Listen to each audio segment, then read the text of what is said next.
Hello everyone, and welcome to Lesson 1 of the Intro to Python course here on Ladybug. I'm your instructor, Kanishka, and in this lesson, we're going to discuss IDLE, how to navigate, create, and save run programs on Python, use mathematical operations, print statements, and declare a variable. And don't worry if you haven't downloaded yet. We're going to discuss that too. So, before we get started, let's take the time to talk about Python itself. What even is it? For those of you who just clicked on this lesson for no other reason or background knowledge other than your personal curiosity, which is perfectly okay, by the way, this is for beginners. Python is one of the most popular computer programming languages in the world. It was first released in the 1990s and is now used to build millions of apps, games, and even websites. The name's actually from a British comedy group called Monty Python's Flying Circus, whom the creator of Python was a huge fan of. Now that we know what it is, why should we use it? I mean, there are plenty of programming languages that we could use to do all of this cool stuff as well, such as HTML, JavaScript, C Sharp, R, to name a few. But the point is, Python's a great language for getting started with computer programming since it's a text-based language. You write the instructions using a mixture of English words, punctuation, characters, symbols, and numbers, which is already familiar to you. So it makes the code easier to read, write, and understand. It's a lot like English in a way. Another reason would be that it's packed with a lot of useful tools and pre-programmed code that you can use in your programs, which can make building programs from scratch much simpler than any other languages. It also works everywhere. The programs behave in the same way in a wide array of computers, such as PCs, Macs, Linux machines, and Raspberry Pi, you name it. Finally, there's a lot of built-in support within the platform itself, including a reference section, a guide to getting started, and example code. A few real-life scenarios where we would use Python would be, for example, in Google or in YouTube. Most of YouTube and Google search engines use it in their code. Another instance is in AI, where doctors are programming robots to perform surgery, since they can work quicker and be more accurate than a regular human doctor. Python also comes into play in financial affairs, especially when keeping track of the money and prices of goods in banks and goods and franchises, respectively. Finally, various film companies, including Disney, use it to automate repetitive parts of the animation process by creating a program to repeat the steps automatically, which saves the manual work and time needed to make a film.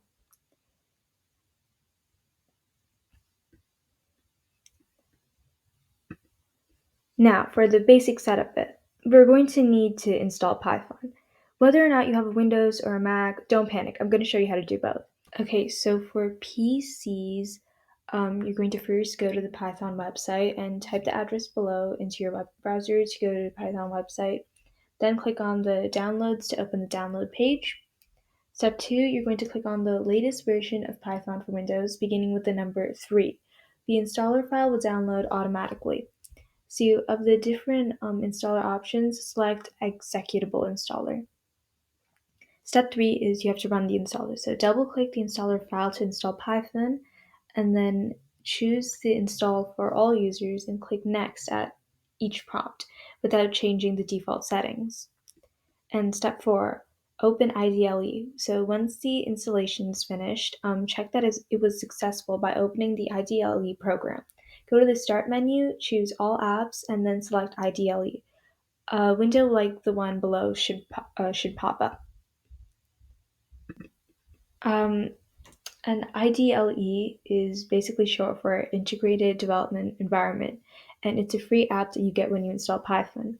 Designed for beginners, IDLE includes a basic text editor that allows you to write and edit Python code. Next, we'll talk about how to download Python on a Mac. Okay, so your first step would be to go to the Python website again and type the address below or just click on that link. Then click on Downloads to open the download page. So when you download Python, from the download options, click on the latest version of Python 3 that matches your operating system. The Python package file will download to your Mac automatically. After that, you have to install Python. So you'll find the package file. It'll be .pkg, that'll be the extension, in the downloads folder. Its icon looks like an open parcel, like the icon displayed below. Double-click it to start the installation.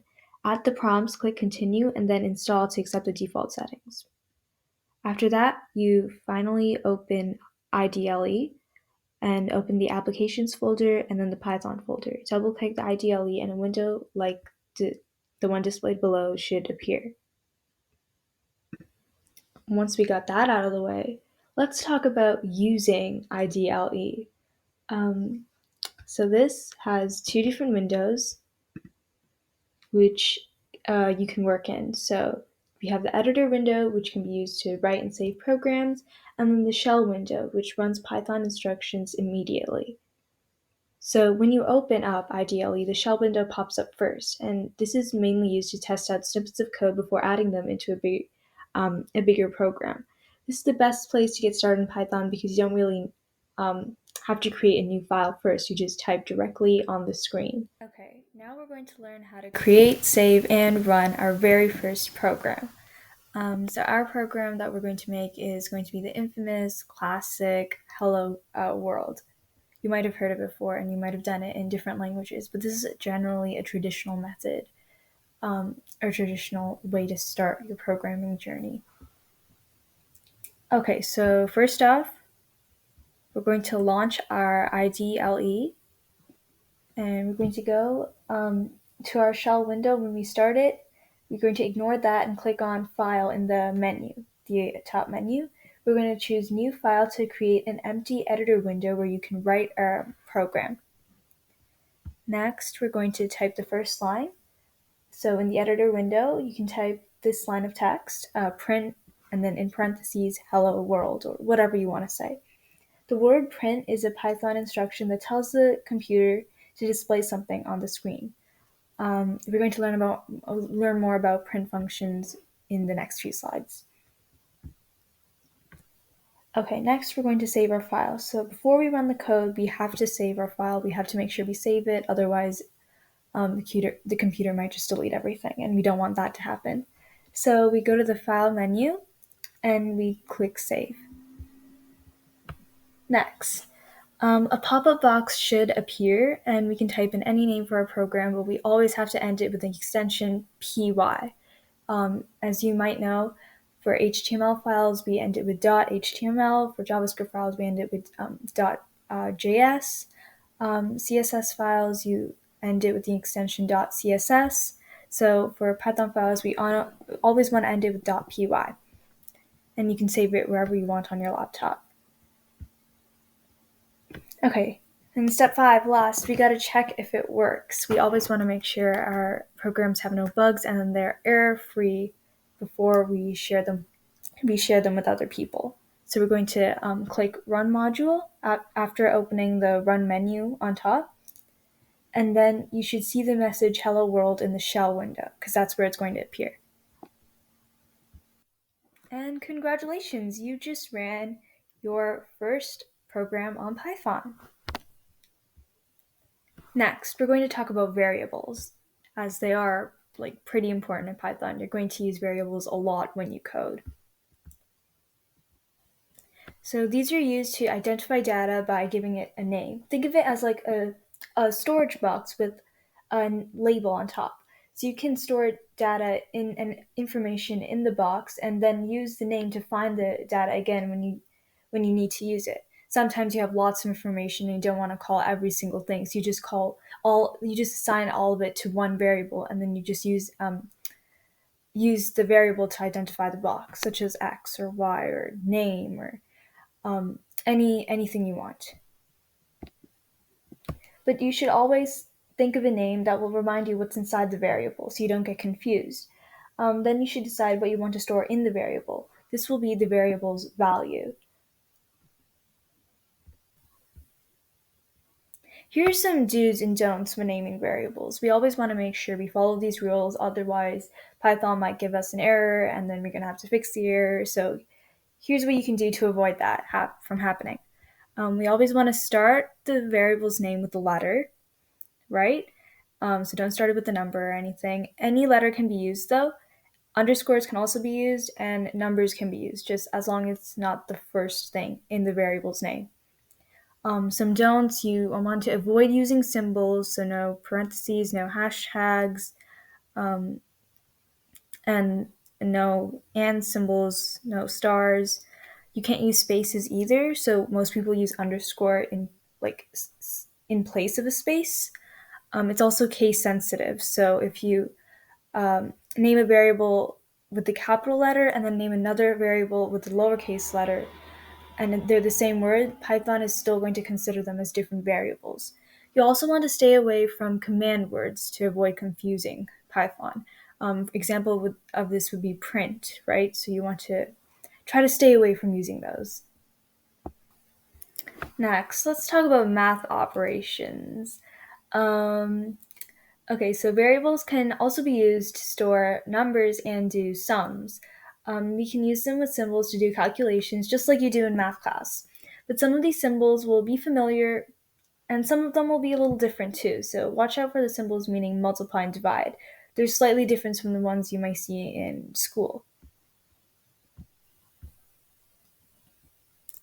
Another thing to remember is that whole numbers are called integers, while decimal numbers and numbers that have decimals in them are called floats.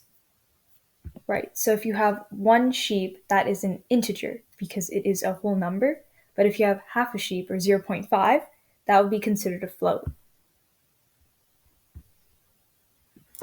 Here are a few of the symbols you might see in different math operations in Python, and here's what they mean. So an addition symbol is adding, a subtraction symbol is to subtract, minus, plus.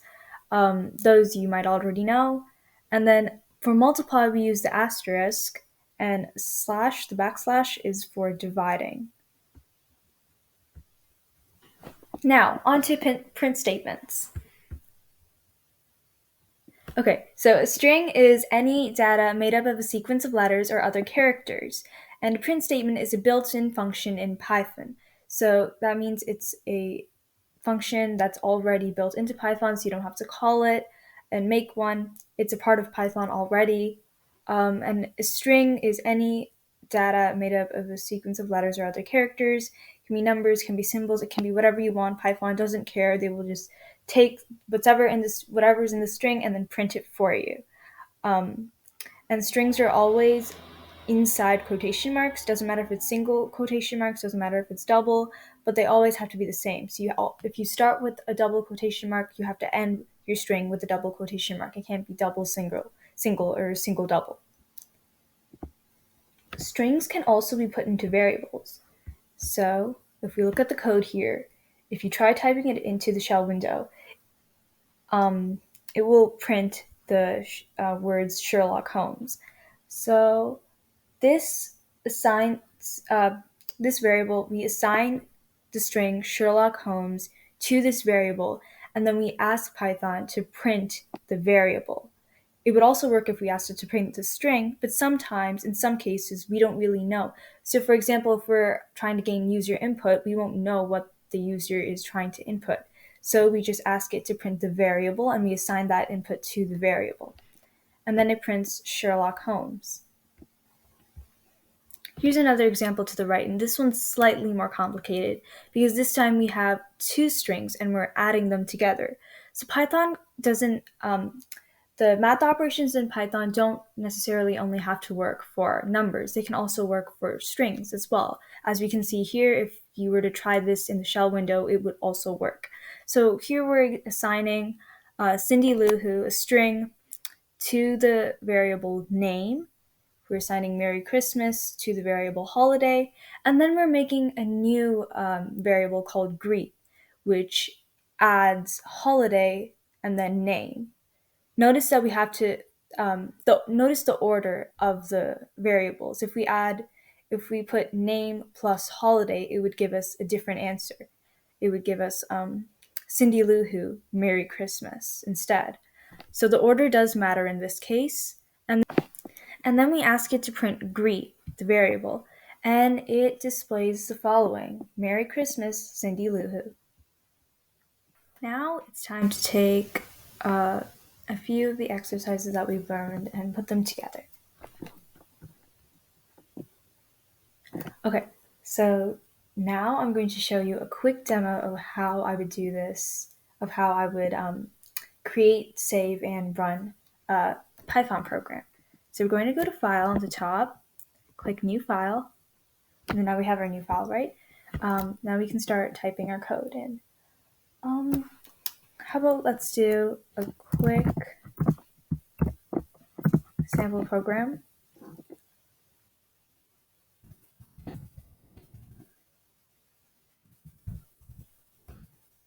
Print, and now instead of doing a string, we are going to instead call our variable. Now we're going to go to File, Save As because of the first time. Let's call this one test r.py. Don't forget the extension at the end, .py. That's very important. Now we click Save, Run module, and it worked. It printed Scarlet, which is exactly what it should do.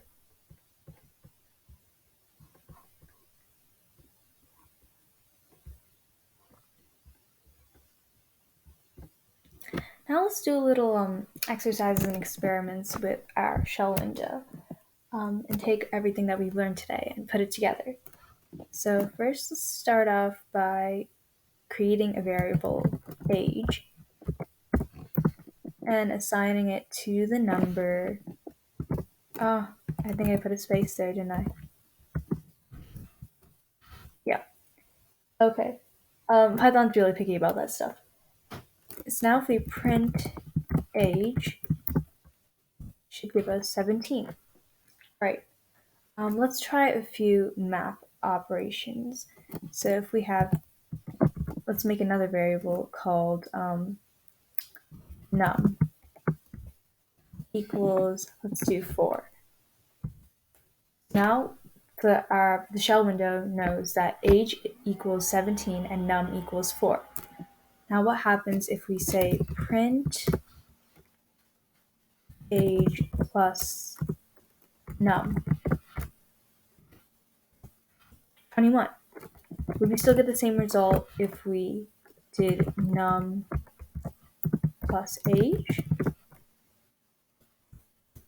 Yeah, because the order here doesn't matter.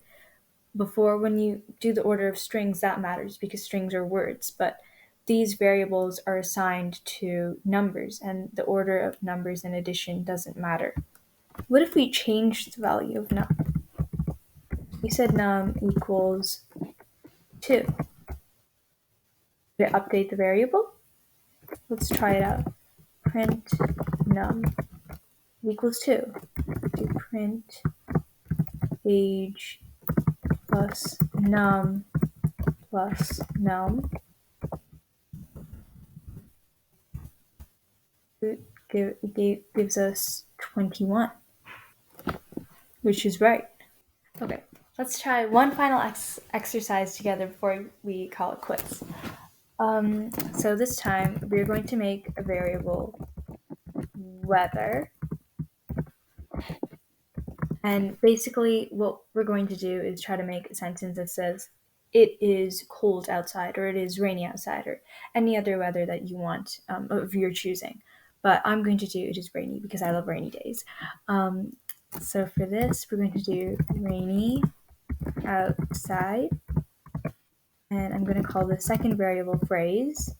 This is exactly like the other Sherlock Holmes and Cindy Lou Who exercise that I explained on the slides in previously in the video. We're just using different variables and different strings. Okay, so this one is going to be it is. How about that? I'm going to make sure to include a space after the is and the in between the is and the quotation mark to make sure that Python doesn't squish them together, because then it wouldn't look right. It wouldn't make sense. Now we're going to print, and then we're going to add our two variables together. Phrase plus weather It is raining outside. Hey. And this is how you use strings, print statements, mathematical operations such as plus, and variables, and how you can assign items to variables. And that concludes today's video. Thank you so much for listening to the lesson, and if you have any questions, feel free to contact me later. Thank you so much.